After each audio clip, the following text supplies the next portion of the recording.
வணக்கம். Welcome to கதை திரட்டு audio books. இந்த வீடியோல நம்ம என்ன கதை கேட்க போறோம்னா, என் அம்மா பொய் சொல்ல மாட்டாள் சிறுகதை. நம்ம சேனலை இதுவரைக்கும் சப்ஸ்கிரைப் பண்ணாதவங்க சப்ஸ்கிரைப் பண்ணுங்க. பக்கத்தில் இருக்கிற பெல் ஐகானை கிளிக் பண்ணி ஆல்ங்கிற ஆப்ஷனை ப்ரெஸ் பண்ணுங்க. ஸோ தட் நான் போடுற கதைகளை உடனுக்குடனே நீங்க கேட்கலாம். வாங்க கதைக்குள்ள போகலாம். பலத்த மழை பெய்து 2 நாட்களே ஆகியிருந்தன. வாய்க்காலில் தண்ணீர் கரை புரண்டு ஓடிக்கொண்டிருந்தது. மாலை நேரம். பள்ளிக்கூடம் கல்லூரிகளுக்கு விடுமுறை. உள்ளூர் டூரிங் கொட்டகையில் பிரபல நடிகர் அருணின் திரைப்படம் 2வது வாரமாக ஓடிக்கொண்டிருந்தது. அது அவனுடைய 200வது படமாம். இந்த படத்தில் நடிக்கும் கதாநாயகிக்கு இன்னும் 18 வயது முடியவில்லை என்று சினிமா பத்திரிகை ஒன்றில் போட்டிருந்தார்கள். அந்த பெண்ணின் பாட்டியுடன் கூட முன்பு பல படங்களில் டூயட் பாடி நடித்திருந்தான் அருண். கால்வாய் மதகின் மேல் உட்கார்ந்தபடி அரட்டை அடித்து கொண்டிருந்தது அந்த கிராமத்தின் இளைய பாரதம். தங்கள் எதிர்காலம் பற்றி கவலையும் கனவுகளுமாய் துள்ளி வரும் அந்த இளைஞர்கள் தங்களை மறந்த உற்சாகத்தில் ஈடுபடும் இனிய மாலை வேளைகளில் ஒன்று. அவர்களில் ஒருவன்தான் பசுபதி. ஏழை தாய் மரகதம் ஒரு பக்கம் காச நோயுடன் போராடி கொண்டே எப்படியோ எதிர்நீச்சல் போட்டு அவனை +2 வரை படிக்க வைத்திருந்தாள். குடியிருந்த வீடு, அவர்கள் சாப்பாட்டிற்கு போதும் போதாமல் படி அளந்த 3 காணி நிலம், இவை மட்டுமே அவர்கள் சொத்து.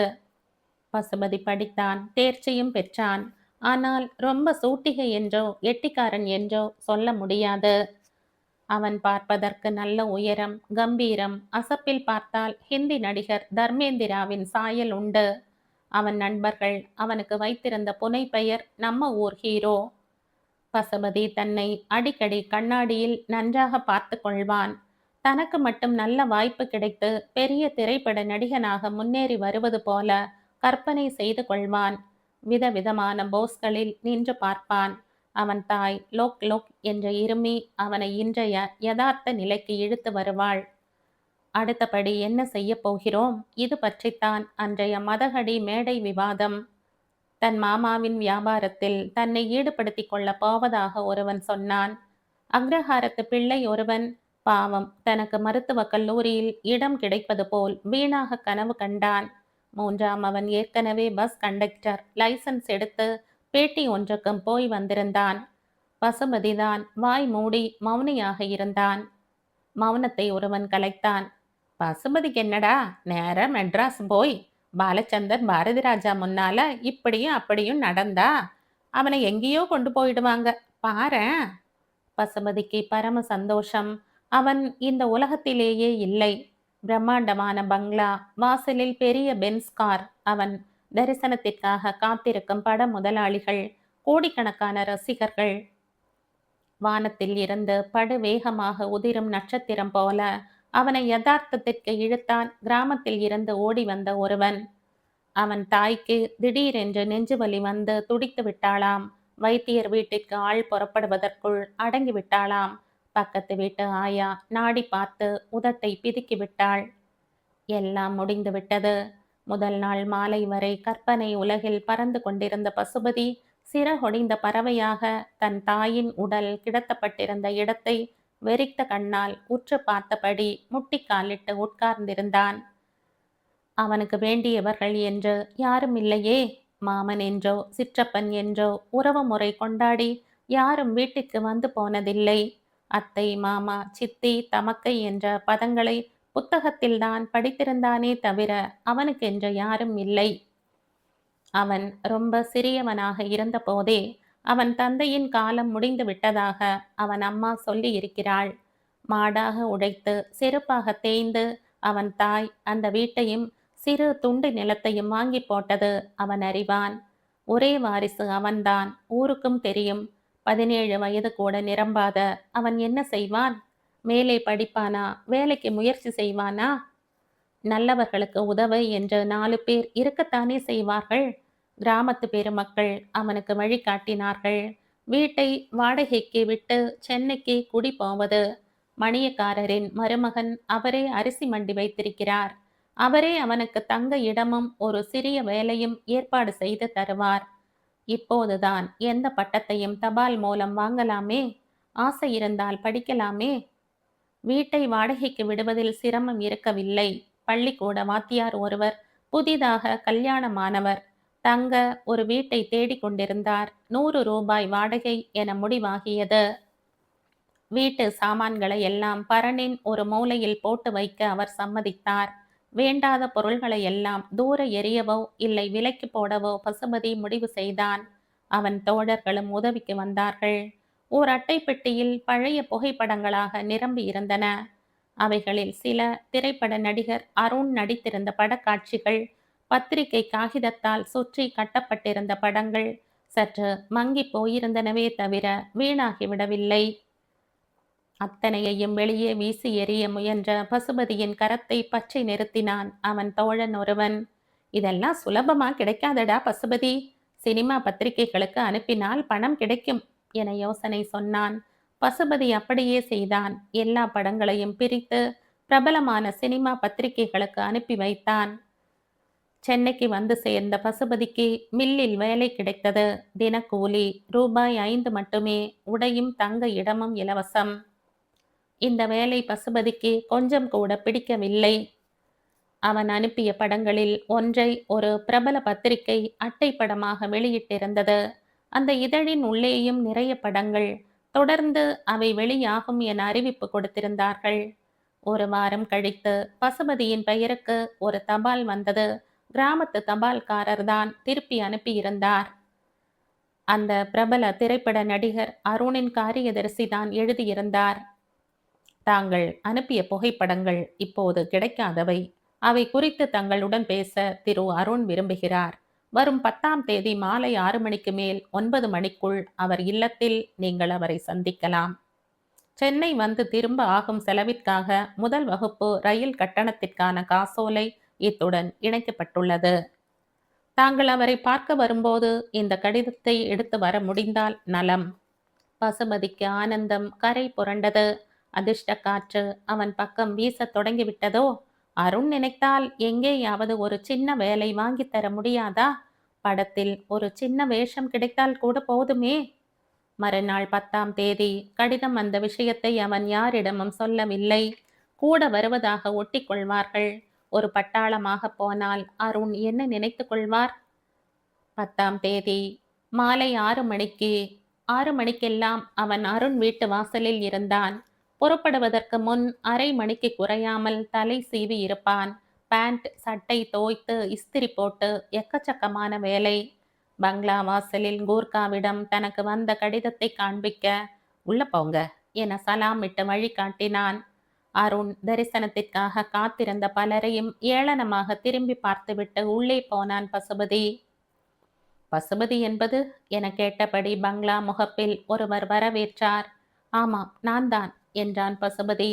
ஐயா உங்களைத்தான் எதிர்பார்த்து கொண்டிருக்கிறார்கள் என கூறிய அந்த நபர் பசுபதியை உள்ளே அழைத்து போனார். பசுபதி பிரமித்து போனான். திரைப்படங்களில்தான் இப்படிப்பட்ட மாளிகைகளை பார்த்திருக்கிறான். இவ்வளவு அழகாகவா? பிரம்மி போட்டும் வகையிலா? தரையெல்லாம் நேர்த்தியான விரிப்புகள். நடந்து போவதாக தெரியவில்லை. மிதந்து போவது போல ஒரு உணர்வு ஏற்பட்டது. அரை கதவை உடன் வந்தவர் மெதுவாக தட்ட கமின் என்ற ஆணை உடனே பிறந்தது. கதவை திறந்து உள்ளே பசுபதியை போகவிட்டு பணிவுடன் மீண்டும் கதவை மூடிவிட்டு போனார் துணைக்கு வந்தவர். அங்கே தனக்காக காத்திருந்தவரை பார்த்த பசுபதி திடுக்கிட்டு போனான். திரையில் பார்க்கும் அருணின் முகத்தில் தெரியும் இளமையும் துடிப்பும் எங்கே? பாதி தலை வழுக்கையாக போன இந்த பெரியவர் எங்கே? துள்ளி துள்ளி திரைப்படங்களில் சண்டை போடும் அந்த அருண் எங்கே? இந்த மனிதர் நிற்கவே சிரமப்படுகிறார் போல தெரிகிறதே. என்ன தம்பி இப்படி பார்க்கிற? நான் அருண் என்று நம்ப முடியவில்லையா என்று கேட்டார் அவர், அவன் மனதை படித்து விட்டது போல. வணக்கம் சார் என்றான் பசுபதி தன் பிரமிப்பில் இருந்து விடுபட்டு. உட்கார் தம்பி, உன்னிடம் முக்கியமான ஒன்று கேட்க வேண்டும். அதற்காகத்தான் உன்னை வரவழைத்தேன். பத்திரிகைகளுக்கு அனுப்பியிருக்கிறாயே என்னுடைய பழைய படங்கள். உனக்கு அவை எங்கிருந்து கிடைத்தன? என் வீட்டிலிருந்துதான். என் அம்மா பெட்டியில் இருந்தன. என்னது, உன் அம்மா பெட்டியா என கேட்டார் தன் இருக்கையில் இருந்து எழுந்த அருண். ஆமாம் சார், என் அம்மா பெட்டிதான். அப்படியானால் உன் அம்மா பெயர்? மரகதம் சார். அருண் உணர்ச்சி வசப்பட்டு போனார். அப்படியா? நான் சந்தேகப்பட்டது சரியாக போயிற்று. நீ மரகதத்தின் பிள்ளையா? அப்படியானால் நீ நீ தம்பி, எனக்கு உடனே உன் அம்மாவை பார்த்தாக வேண்டும். எங்கே இருக்கிறார்கள்? சொல்ல முடியுமா? பசுமதியின் கண்களில் நீர் திரையிட்டது. போன மாதம் 8ஆம் தேதி அம்மா என்னை அனாதையாக்கி விட்டு போய்விட்டாள் என்றான் விம்மிய குரலில். பொங்கி வந்த விம்மலை அடக்கியவாறு. அருண் அதிர்ந்து போனார். ஆதரவிற்காக தன் நாற்காலியின் கைப்பிடிகளை பற்றி கொண்டார். உன் அம்மா போய்விட்டாளா?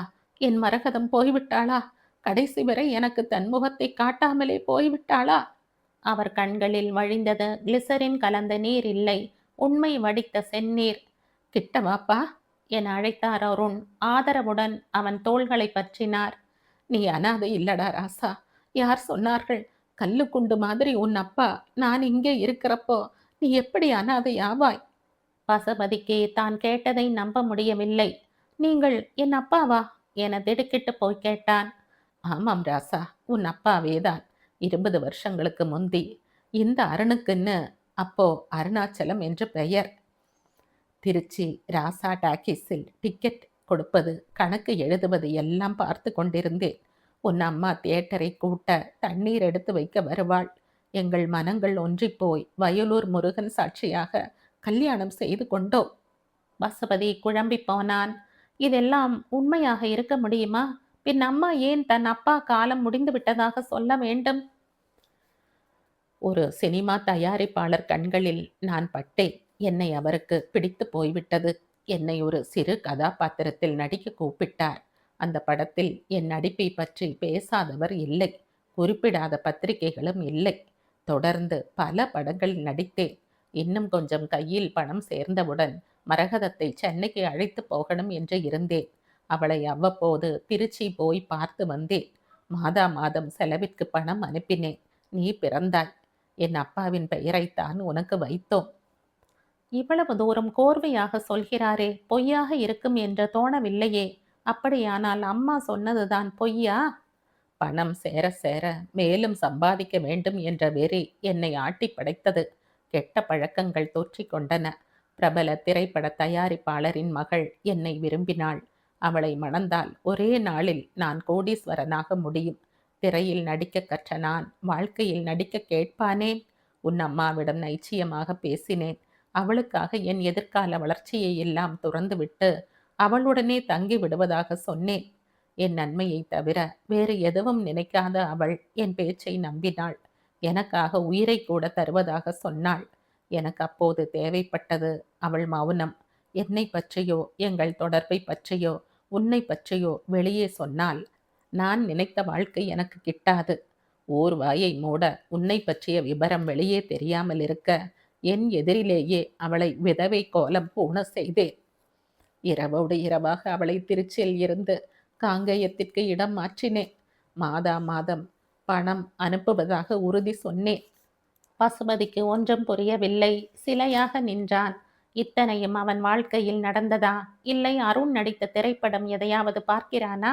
நெஞ்சில் உண்மை இறங்க இறங்க அவனுக்கு அந்த பெரிய மனிதரின் மேல் வெறுப்பு படர்ந்தது. கண்களில் அனல் பொங்கியது. ஆனால் அவள் மனதில் என்ன நினைத்தாளோ, காங்கேயத்தை விட்டு எங்கேயோ போய்விட்டாள். நான் அனுப்பிய பணம் திரும்பி விட்டது. எனக்கு பயம். என்னை தவிர அவளுக்கு வேறு கதி இல்லை என்பது எனக்கு தெரியும்.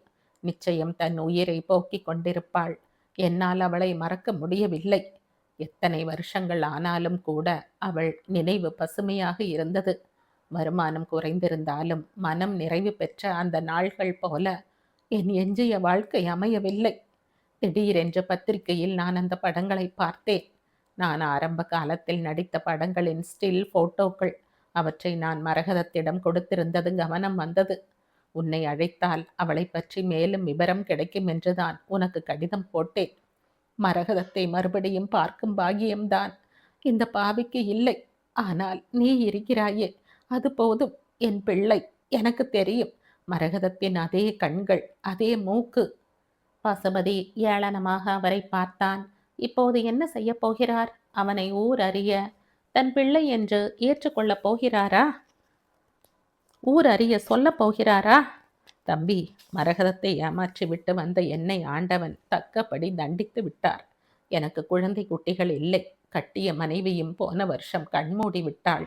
அவளை சேர்ந்தவர்கள் யார் யாரோ நான் தேடியதையெல்லாம் அனுபவிக்கிறார்கள். நான் பெற்ற பிள்ளை நீ, என் ரத்தத்தின் ரத்தம் நீ. எங்கேயோ கிராமத்தில் எப்படி எப்படியோ சிரமப்பட்டு. இவர் என்னதான் சொல்ல வருகிறார்? அவர் சொத்தையெல்லாம் அவன் பெயரில் எழுதி வைக்கப் போகிறாரோ? அம்மாவிற்கு செய்த துரோகத்திற்கு இதெல்லாம் ஈடாகுமா? இதுவரை நீ எப்படி எப்படி இருந்தாலும் சரி, இனி சிரமப்படக்கூடாது. என் தொழிற்சாலை ஒன்று ஹோசூர் தொழிற்பேட்டையில் இருக்கிறது. நல்ல வேலை போட்டு தர நான் ஏற்பாடு செய்கிறேன். ஆரம்பத்தில் சம்பளம் கம்மியாகத்தான் இருக்கும். ஆனால் தனியாக மாதம் உன் பெயருக்கு நான் 3000 ரூபாய் அனுப்பி வைக்க ஏற்பாடு செய்கிறேன். ஆனால் நான் குந்தி கர்ணனிடம் கேட்டது போல 2 வரங்கள் கேட்கிறேன். நீ என் பிள்ளை என்பதை யாரிடமும் சொல்லக்கூடாது. என் மூச்சு உள்ளவரை இதை ரகசியமாக வைத்திருக்க வேண்டும். என் கௌரவம் பாதிக்கப்படும் என்ற காரணத்திற்காக இதை நான் சொல்லவில்லை. ஒரு சினிமா நடிகனின் அந்த காலங்கள் கேவலமானவை என ஊரே அறியும். என்னை சுற்றி இருக்கும் கும்பலுக்கு நீ என் வாரிசு என தெரிந்தால் உன்னையே தேர்த்துவிட தயங்க மாட்டார்கள். பணத்திற்காக பெற்ற தாயையே பணயம் வைக்க துணிந்தவர்கள். பசுமதி அதை நம்பவில்லை. தன்னை பத்திரிகைக்காரர்களும் சமூகமும் நார் நாராக கிழிக்கும் என்ற அச்சம் அதற்காக பெரிதாக நியாயம் கற்பிக்கிறார். அடுத்தபடி நான் இறந்த பிறகு அப்புறம் யார் என்னை பற்றி சொன்னால் என்ன? ஊரே நீ என் பிள்ளை என ஒப்புக்கொள்ளும்படியான ஆதாரம் என் வக்கீலிடம் இருக்கும். எனக்கு நீதான் கொள்ளி போட வேண்டும். எனக்கு அந்த பாக்கியம் கிடைக்க வேண்டும். மரகதத்திற்கு என்னால் செய்யக்கூடிய பிராயச்சித்தம் இதுதான். அவர் கண்களில் நீர் வழிந்தது. அருண் நிச்சயமாக நடிக்கவில்லை. தான் செய்த தவறுக்காக உண்மையிலேயே வருந்துகிறாரா? ஊர் அறிய சொல்ல கௌரவம் குறுக்கே நிற்கிறது. குந்தி கேட்டது போல வரம் கேட்கிறாராமே. பசுபதிக்கு கர்ணன் கதை தெரியும். குந்தி சமூகத்திற்கு பயந்து செய்த தப்பு. அவள் பாசம் கர்ணன் மேலும் பாண்டவர்கள் மேலும் சமமாகத்தான் இருந்தது. பெற்ற பாசத்தால் யாரையும் ஒதுக்கவோ துறக்கவோ முடியவில்லை. மாய கண்ணனின் பகடை தாயாக உருண்ட அந்த தாயும் இந்த தந்தையும் ஒன்றா? கேவலமான மனிதர். பணத்திற்காக ஆசைப்பட்டு தாம் கட்டிய மனைவியிடமே நாடகமாடிய கேவலமான ஒரு மனிதர். பசுமதி நிமிர்ந்தான். திடமான குரலில் சார் என அழைத்தான். சார் இல்லையப்பா, உன் அப்பா. ஒரு முறை அப்படி கூப்பிடு என்று கெஞ்சினார் அருண். இல்லை சார், நீங்கள் என்னை யாரோ என தப்பாக எண்ணி பேசுகிறீர்கள். நீங்கள் நினைக்கிறபடி நான் உங்கள் பிள்ளை இல்லை.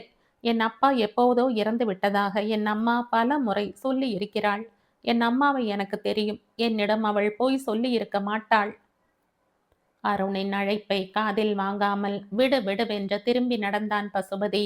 பங்களா வாசலை கடந்தவுடன் பஸ்ஸிற்கு சில்லறை இருக்கிறதா என சட்டை பையை தடவி பார்த்தபோது கையில் தட்டுப்பட்டது தன் பயண செலவிற்காக அருண் அனுப்பி வைத்திருந்த காசோலை. அதை சிறு சிறு துண்டுகளாக கிழித்து அருண் வீட்டு வாசலிலேயே பறக்கவிட்டான். மறுநாள் காலை அவன் வழக்கம் போல் தினக்கூலிக்கு மில்லில் வேலை செய்த போது அவன் நெஞ்சம் நிறைந்திருந்தது. சிந்தனை தெளிந்திருந்தது.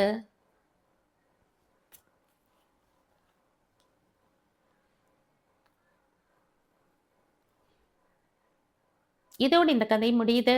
இந்த கதை உங்களுக்கு பிடிச்சிருந்தா லைக் பண்ணுங்க, ஷேர் பண்ணுங்க, சப்ஸ்கிரைப் பண்ணுங்க. மற்றும் ஒரு இன்ட்ரெஸ்டிங்கான கதையோட அடுத்த வீடியோல சந்திப்போம். பாய். தேங்க்யூ.